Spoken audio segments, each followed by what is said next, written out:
अल्हम्दुलिल्लाहि वक़फ़ा वस्सलातु वस्सलामु अला सय्यिदिल अंबिया अम्मा बाद औज़ु बिल्लाहिस समीइल अलीम मिनश शैतानिर रजीम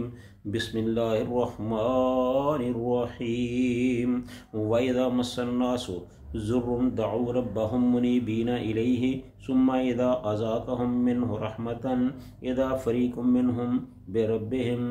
युशरिकून।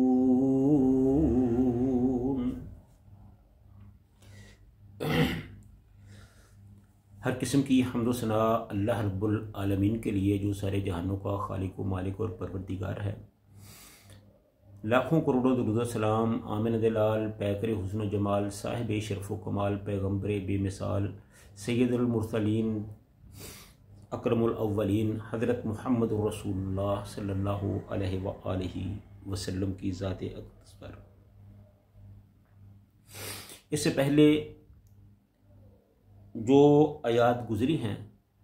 उनमें अल्लाह ताला ने अपने बंदों का ज़िक्र किया है, और ये जो आयत मैंने आपके सामने तिलावत की है ये सूरह रूम की 33 नंबर आयत है। तो इसमें भी अल्लाह ताला ने अपने बंदों का एक और अंदाज में ज़िक्र किया है कि जब किसी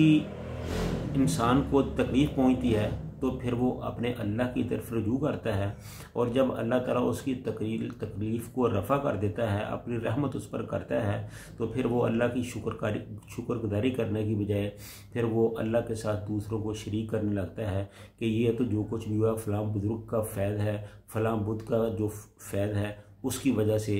ऐसा हुआ है। हालांकि सूरत हाल ये है कि अल्लाह ताला ही की जो रहमत है वो काम आने वाली है। अल्लाह ताला ने फरमाया कि व इज़ा मस्सन्नासु ज़ुर्रुन, और जब इंसानों को कोई तकलीफ़ पहुंचती है दुआ रब्बहुम, तो वो अपने रब को पुकारते हैं, मुनीबीना इलैहि, उसी की तरफ रुजू करते हुए, सुम्मा इज़ा अज़ाक़हुम मिन्हु, और फिर जब अल्लाह ताला उन पर अपनी रहमत करता है, इज़ा फ़रीक़ुम मिन्हुम, फिर उनमें से कुछ लोग ऐसे हैं बिरब्बिहिम युशरिकून, जो अपने रब के साथ शिरक करते हैं, हालांकि उन्हें ऐसा नहीं करना चाहिए। अब इसका जो मफ़हूमी तर्जमा है वो कुछ इस तरह है कि और जब लोगों को कोई तकलीफ़ पहुंचती है तो वो अपने रब को उसकी तरफ रुजू करते हुए पुकारते हैं, फिर जब वो इन्हें अपनी तरफ से कोई रहमत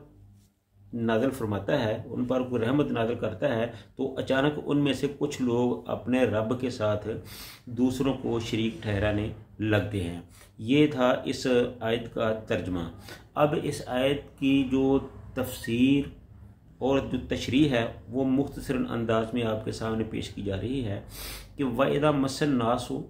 ज़ुर्रुन दअू रब्बहुम मुनीबीना इलैहि, और जब लोगों को तकलीफ़ पहुंचती है किसी मामले में तो वो अल्लाह ताला को पुकारते हैं, अल्लाह की तरफ रुजू करते हुए। इस आयत में इस बात की दलील बयान फरमाई कि इंसान की फितरत तौहीद है कि जब लोगों को कोई तकलीफ़ पहुंचती है तो वो अपने रब को उसकी तरफ रुजू करते हुए पुकारते हैं। मालूम हुआ कि तौहीद की शहादत हर इंसान के दिल की गहराइयों में मौजूद है, और वो ज़बान से इसका इकरार न करे या ना करे, मगर वाक़यात से इसकी शहादत मिलती है। शाह अब्दुल कादिर लिखते हैं कि जैसे भले बुरे काम हर इंसान की जिबिलत पहचानती है, अल्लाह ताला की तरफ रुजू होना भी हर इंसान की जिबिलत पहचानती है, जो डर के वक़्त खुल जाती है, यानी मुसीबत पेश आने पर ज़ाहिर हो जाती है। सुम्मा इज़ा अज़ाक़हुम मिन्हु रहमतन, फिर जब वो इन्हें अपने पास से कोई नेमत अदा करता है, मसल बीमारी से शिफा या तूफ़ान से निजात या बदहाली के बाद खुशहाली और दौलतमंदी वगैरह जो खालिस इसकी तरफ से होती है, किसी दूसरे का इसमें कोई दखल या इख्तियार नहीं होता, तो अचानक वो अपने रब के साथ दूसरों को शरीक बना रहे होते हैं। चनाचे वो दूसरे मबूदों की नज़रें मानने चढ़ावे चढ़ाने लगते हैं और कहना शुरू कर देते हैं कि हमसे ये मुसीबत फ़लाँ बुज़ुर्ग या फ़लाँ आस्ताने के सदक़े से टली है। अचानक का मतलब ये है कि तकलीफ़ दूर होते ही फ़ौरन नाशुक्री और शिरक करने लगते हैं। तो इसकी एक वाज़ेह मिसाल जो है वो तरीक़े इस्लाम में मिलती है कि जब हज़ूर सल्लल्लाहु अलैहि वसल्लम ने मक्का को फ़तह किया तो हज़रत रसूलुल्लाह सल्लल्लाहु अलैहि वसल्लम ने इकरमा बिन अबू जहल के कत्ल का हुक्म दे दिया कि इस आदमी को हर हालत में हर जगह पर कत्ल कर दिया जाए। तो जब उसको अपने कत्ल का पता चला तो वो मक्का से भागकर समुंदर की तरफ चला गया कि मैं किसी और मुल्क में चला जाता हूँ तो इससे मैं कत्ल होने से बच जाऊँ। जब उसकी बीवी उम्मे हराम को पता चला तो वो रसूलुल्लाह सल्लल्लाहु अलैहि वसल्लम के पास आई और कहा कि हुजूर आप इकरमा को माफ़ फरमा दीजिए, मैं उसको मुसलमान होने के लिए आपके पास जिस तरह भी हुआ ले आती हूँ। तो रसूलुल्लाह सल्लल्लाहु अलैहि वसल्लम ने, चूँकि वो एक औरत थी, उसकी बात को ना ठुकराया, आपने इजाज़त दे दी। तो वो उनके पीछे गई और वो अभी कश्ती में जा ही रहे थे कि उन्होंने उनको जा पकड़ा। और जब हज़रत इकरमा रज़ी अल्लाह ताला अन्हा अभी मुसलमान नहीं हुए थे, कश्ती में बैठे तो कश्ती हजकोले लेने लगी, तूफ़ान में फंस गई, वो गर्क होने लगी। तो वहाँ बैठे हुए जितने भी लोग थे सब ने अल्लाह को पुकारना शुरू कर दिया। जब उन लोगों ने अल्लाह को पुकारना शुरू किया जब उन्होंने अल्लाह को पुकारना शुरू किया तो इकरमा ने कहा कि भाई ये तो तुम बहुत बुरा कर रहे हो, यही तो हमारे मोहम्मद सल्लल्लाहु अलैहि वसल्लम के साथ इख्तलाफात हैं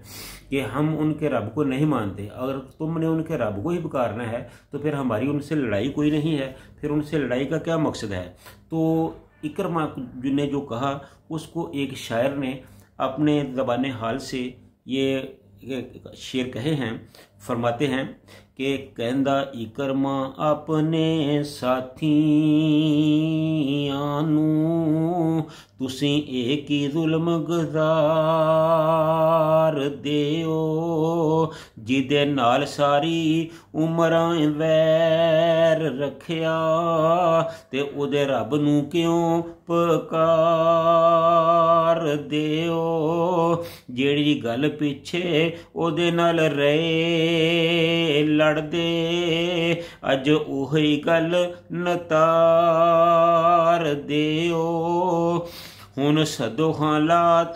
मनात अपने ओदे रब नूं क्यों वाजा मार दिओ। जब इकरमा ने ये कहा तो उनके सारे साथी लाजवाब हो गए। तो उनके साथियों ने जवाब दिया,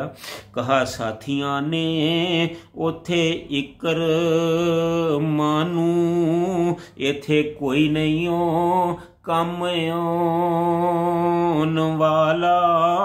विच पानियां डुबदियां बेड़ियां नूं अल्लाह बाज नहीं कोई बचान वाला, विच फसे मुसीबतां दे होया है मुहम्मद दा रब छड़ान वाला, जिथों कोई भी नहीं बचा सकदा उथों लेंदा है बचा आसमान वाला। तो नाज़रीन, यही उन मुशरिकों का अकीदा था कि वो भले बुरे वक्त में अल्लाह ही को पुकारते थे। उनका ये ज़हन था, उनका ये अकीदा था कि हर मुश्किल में काम अल्लाह ही आता है। जब उनसे पूछा जाता कि फिर तुम इन बुतों को पुकारते हो, तो फिर वो जवाब देते कि इन्हें तो हम महज अपना अल्लाह के यहाँ सिफारशी बनाते हैं कि वो अल्लाह के नेक बंदे हैं,